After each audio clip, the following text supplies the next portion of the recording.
From the murky waters of the sportsman's paradise, stories emerge. Stories of the generations of people who have shared in the bounties of the land. Stories of communities that have persevered through natural disasters.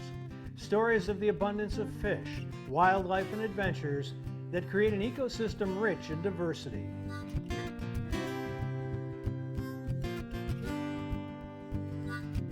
And from the silted banks of the mighty Mississippi to the soggy marsh bottoms, from the tops of towering pine forests to the depths of the salty Gulf, human and animal have shared this fortune for centuries. Enjoy these stories as told by outdoor journalists who travel across our state, documenting the adventure, sportsmanship, and heritage that make us Bayou Wild.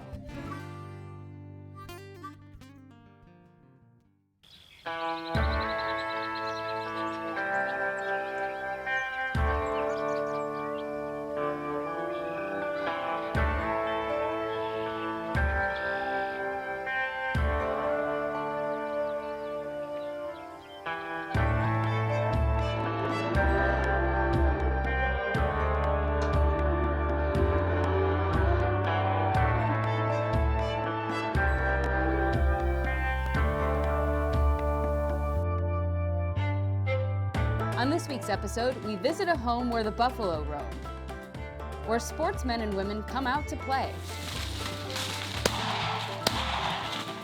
where seldom is heard a discouraging word unless the pheasant fly too fast through the day. Where? Oh, Jesus. Which one first?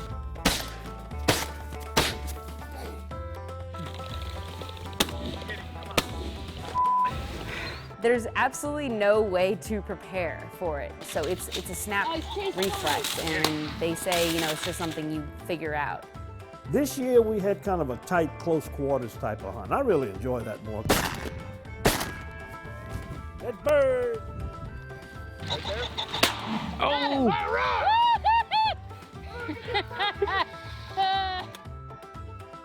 Get ready for a Cajun Invasion to Draper, South Dakota for this week's Bayou Wild Home on the Range.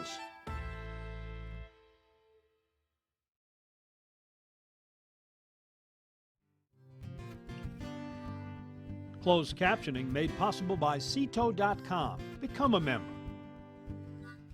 In 1967, Dutch Stogner realized his dream to run his own meat market. 50 years and 3 generations later, Double D and the Stogner family still operate with Dutch's original commitment to quality. Pick up some Double D sausage today and share your good times with us on Facebook. This is Don Dubuque asking you to join me as a member of the Coastal Conservation Association. For 30 years, CCA has worked in Louisiana to conserve our incredible fisheries, making sure that our fishing is great today and for generations to come. Whether looking out for redfish and specks, eliminating gill nets, building reefs across the coast, or work at the state capitol and in D.C., CCA is doing what's best for the fish and the sport we love so much. Your $30 membership will ensure that this work and our great fishing endures well into the future. Go to ccalouisiana.com and join CCA today. Add the taste of Louisiana to your next meal. If you like creamy, bold, tangy, or spicy, bring home the taste of Louisiana with sauces from Louisiana Fish Fry products.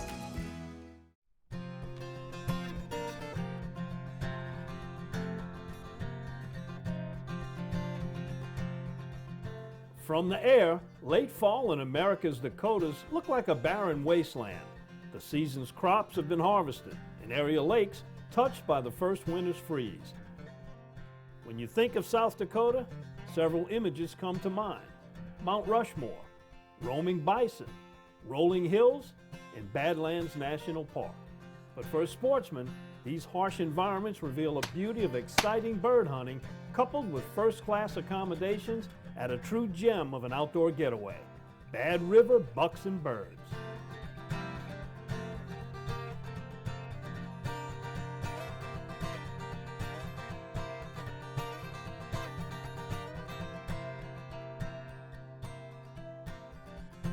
We're here just outside of Draper, South Dakota at Bad River Bucks and Birds. the best place to do some wild pheasant hunting in the hills of South Dakota.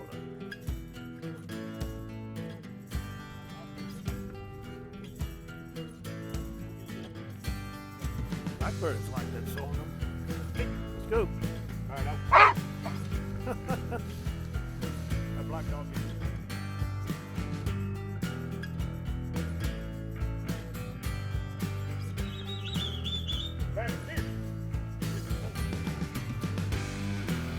Good boy, man.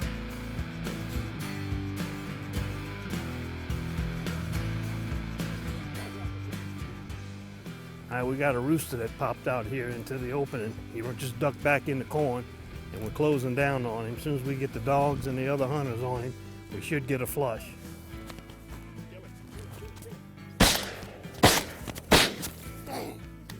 Got a leg down. I have seen more roosters on this hunt than any year that I've been up here.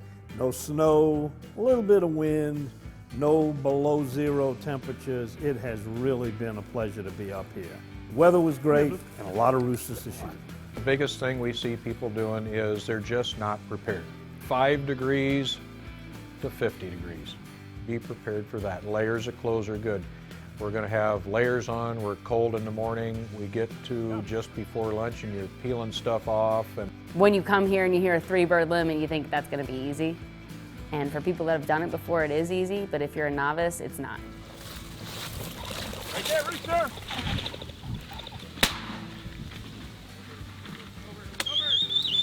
It 100% met my expectations and then some. The only pheasants we had prior shot to this, or at least myself, were flying at me. Right there, Mark. Yeah, both people who have been shooting birds for a long time or people who have never shot pheasants, the first time they come up here, I have seen people humbled. Rooster. Pheasants are a different bird to shoot. They have a different flight pattern. They look much bigger than what they are because of the long tail. They tend to fly straight and fast and not erratic.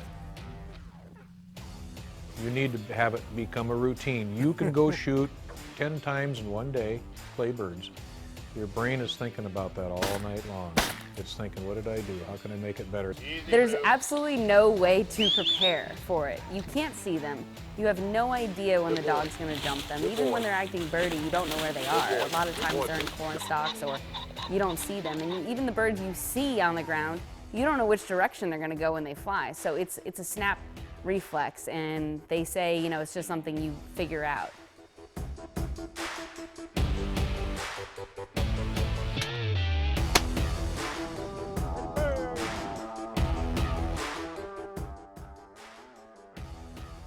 This year we had kind of a tight, close quarters type of hunt. I really enjoy that more because it's much more like shooting quail and getting closer shots than relying on other people to push them and drive them big distances.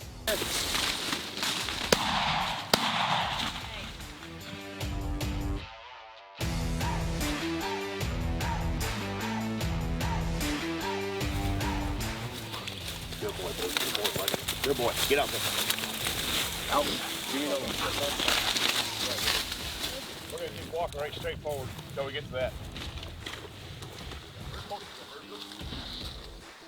It took me a long time to shoot my first bird.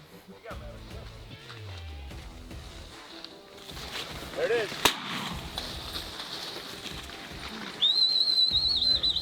It took me a long time to work out the bad habits that I built that I think anybody that's new to bird hunting create naturally. Now I see why it's different. It's a much different shot. They're fast. And I think because the area is so expansive, you're taking further shots than you're used to. I'd say an average shot is 50 yards, and they want to get away from you as fast as possible.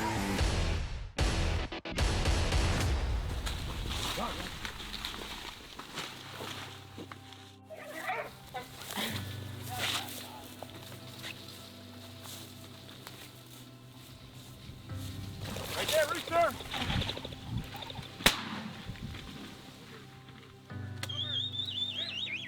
The guides knew I was frustrated. They knew that I was mentally defeated, and that was what was making me really, really mess up, was my own self-defeat.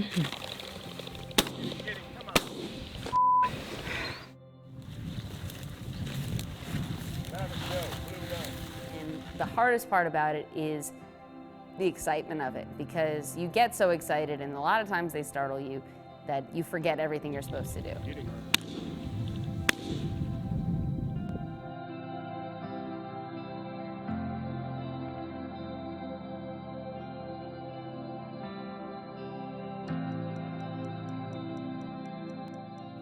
So they took me out prairie dog hunting, which is something else that they offer here. And to me, that's incredibly fun.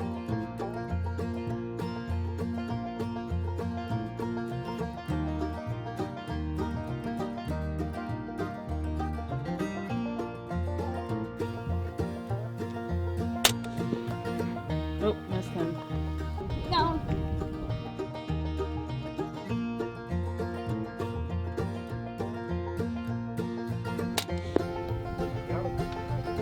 It's varmint hunting. You can't take it too seriously. Go see one. Got him. Dead. It's pretty fun. It's a great way to take your mind off stuff. There are folks that come here exclusively for prairie dogs. They're funny little animals. They squeak at you. They're like rabbits, but faster and funnier looking.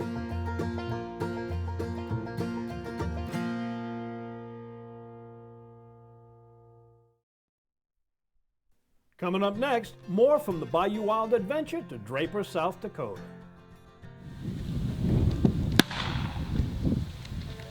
And these two birds just picked the perfect place for me to nail them. This is a great start. We're going to get some more.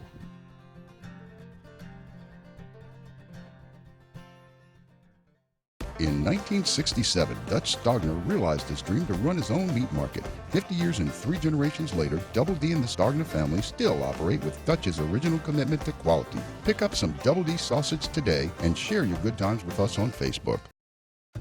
Some things in life smell delicious.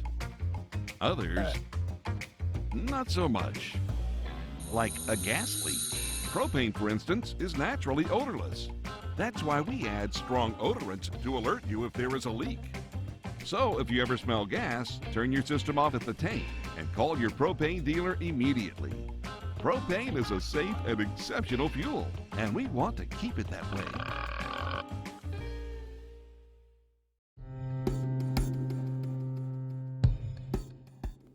Continuing our Cajun invasion to Bad River bucks and birds, we learned that for a rookie hunter, wild pheasant can pose quite the challenge.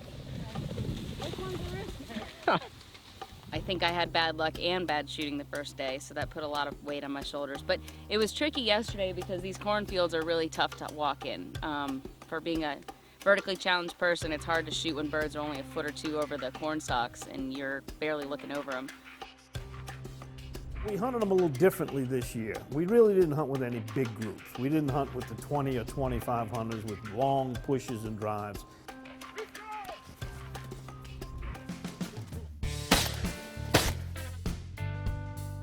Yesterday we walked the tree lines a little bit. You were kind of a little more enclosed, I felt like. The dogs got out a lot further yesterday, which made it challenging. Well, the hunt we made yesterday was more open area, whatever. We're a little bit more confined through here.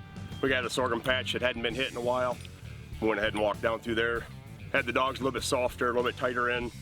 Had a little bit more control over the dog instead of running wild. Luckily, we found a couple of them that are sitting pretty good. And as far as the hunt goes, they take care of every detail.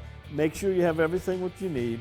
Do safety talks. It's one thing I really love about this operation. Safety is #1. We're going to give you a safety speech every single morning. If you're out in the field, we're going to pull you aside and coach you.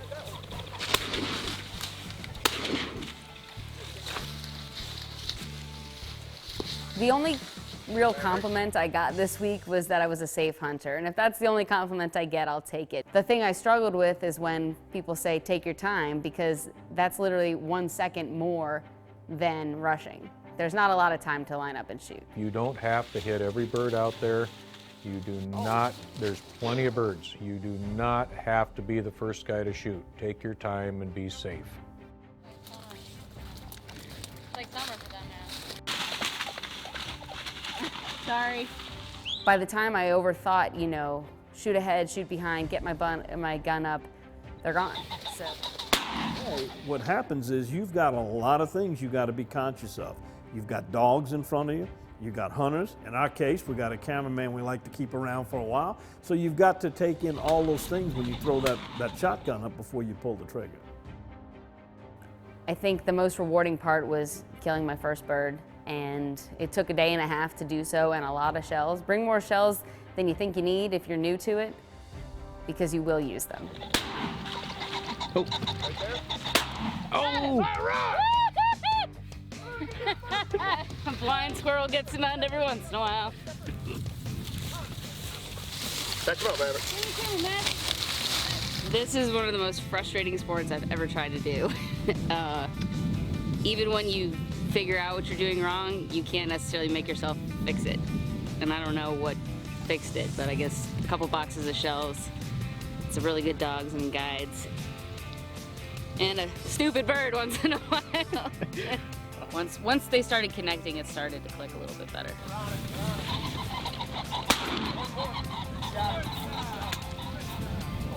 I finally figured it out.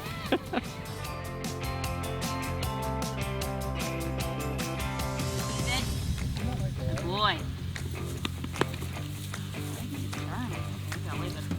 And then there's some sideline things you can do up here. There's some varmint hunting if you want to do a little bit of that. There's also prairie chicken hunting, which is kind of relaxing after a day, and you're walking and you're kind of tired, looking to wind down before supper. But as far as expectations, from the lodging to the food to the dogs to the guides, it blew me away. And once you get out into these hills, you kind of lose all of those worries and concerns and the hustle and bustle of city life and get out here and really enjoy what has become a pristine and very, very productive environment. The lodge here is phenomenal. We go to a lot of places, and this ranks right up there on the top. Beds are comfortable, the rooms are very quiet, the food is excellent. They've got a chef here. It's probably like eating in a five-star restaurant. I've even had Cajun Invaders come up here and say, you know, the food alone, the amount of meals that you get and the lodging is worth the price. It's like you're getting the hunt free. You're not too far away from civilization. I thought that we would be a little more remote than we are, but they do have, you know, all the things that we freak out about in 21st century life and first world problems. It's very comfortable. You feel like you're at home. You can take your shoes off and put your feet up and just relax and talk about the day.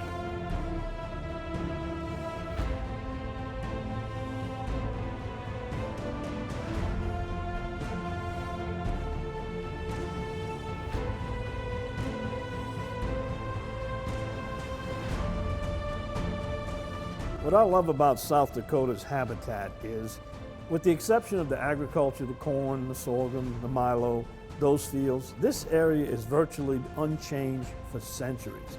When I'm sitting out there looking across the hills, I kind of think, you know, there'd be bison roaming across here. This is pretty much what it looked like centuries ago.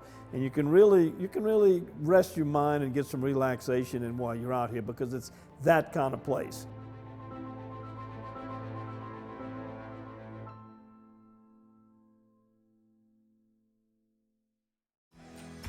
Add the taste of Louisiana to your next meal. If you like creamy, bold, tangy, or spicy, bring home the taste of Louisiana with sauces from Louisiana fish fry products. If you're lucky enough to bag a deer or a hog this season, bring it here to Double D. Double D processes hogs and exotic game and guarantees your product is always the meat you brought to Double D. Double D Meats in Bogalusa, home of country smoked, spicy jalapeno cheddar, and other customized flavors. Bring your deer or your hog here to Double D, where you always get your meat back in return. It's worth a drive to Bogalusa from anywhere. Double D.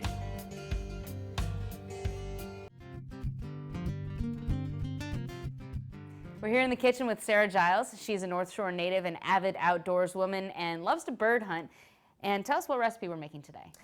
Today we're making a recipe from my dad. It's wood duck with a red wine hunter sauce over some wild rice.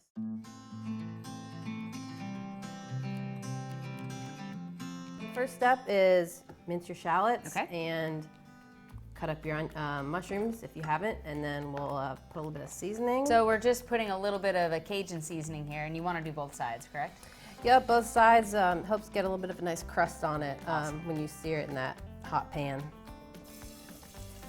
It's the sound you want when you're searing. If it doesn't make that noise, it's not going to get the good crust. That sizzle. Now wood duck breasts are they're pretty big, but they still cook really fast. But I imagine if you're doing this with a smaller duck like a teal, it's going to be very quick. Right. Yep. So we're just going to let them sit. Don't try to move them yet, or else they'll stick. Want to let them set up for a little bit. All right. And it looks like the duck breasts are getting close to flipping. They're starting to plump up a little bit.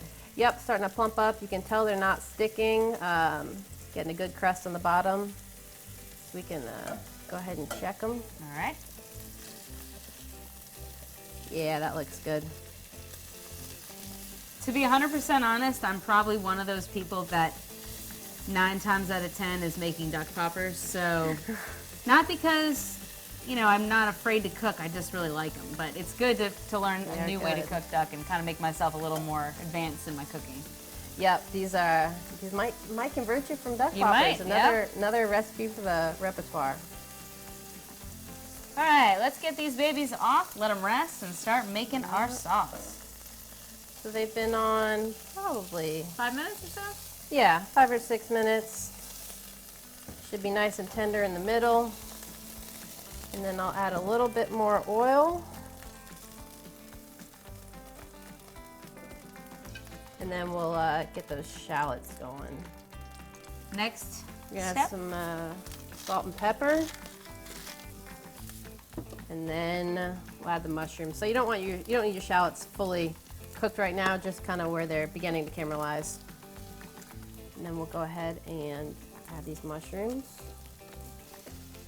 As Chef John Fols would say, Martha, you are elevating your knowledge of cooking duck.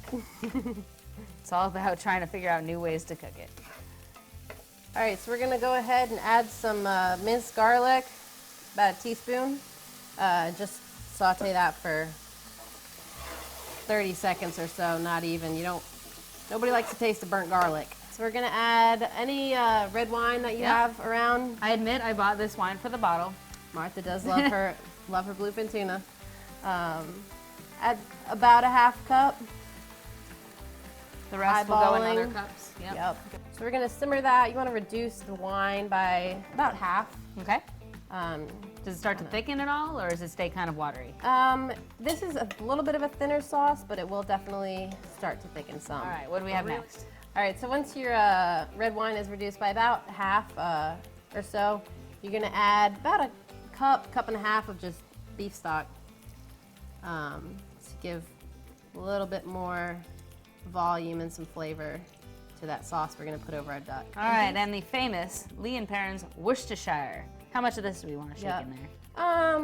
About a teaspoon or so, teaspoon and a half. Bam. All right, let's let this work its magic. We're gonna let it simmer down, give it a few minutes, and when we come back, we'll put it all together with the duck on some rice.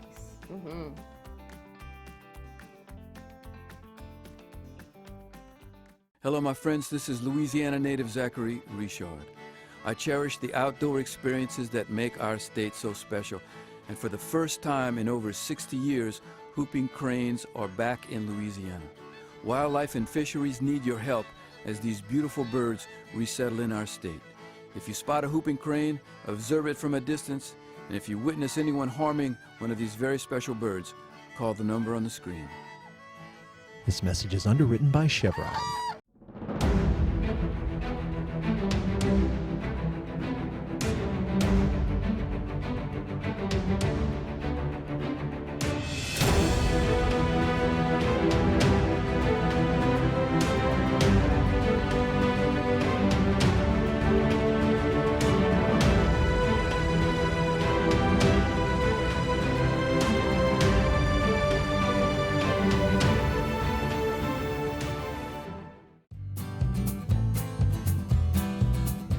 Welcome back. We're in the kitchen with Sarah Giles, duck hunter aficionado, fly fisherwoman from the kayak, and now chef. We can add that to the resume as well. Something like that. All right, what do we make and what are we putting together? So we made some wild rice. We've got our seared duck breast and our red wine hunter sauce. We're gonna put it all together. All right.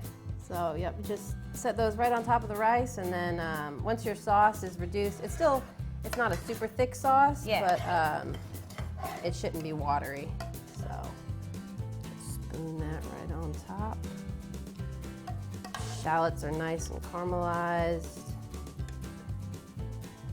Man, this looks like a recipe for a cold day. Coming in off hunting and you can't really feel your hands eat this and just life comes back to you. Yep, it's nice and hearty. Admittedly, both of us are a little congested, but even with my cold, I can smell that and it smells awesome. All right, I'm gonna get a little bit of rice on here. Bit of shallot. All the goodness in one. All right. What you think? Good? It's going in the cookbook. Nice. Sure.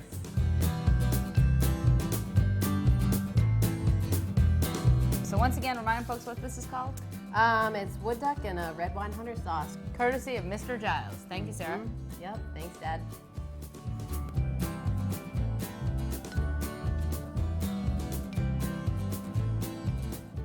We love our children.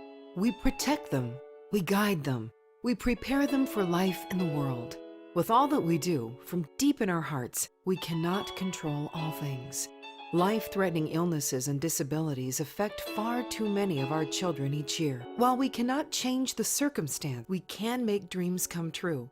Dreams to provide hope, to provide spiritual healing and strength, to provide moments of happiness and relief in the hardest of times. Hunt of a Lifetime is a nonprofit organization fulfilling dreams for hunting and fishing trips to youth 21 and under with life-threatening illnesses and disabilities.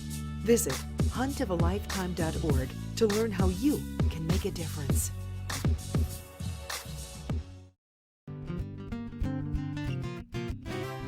Thanks for watching Bayou Wild TV. Join us on Mondays. Call the restaurant. We're here at Morton Seafood Restaurant twice a month on Mondays. We swap fishing and hunting stories.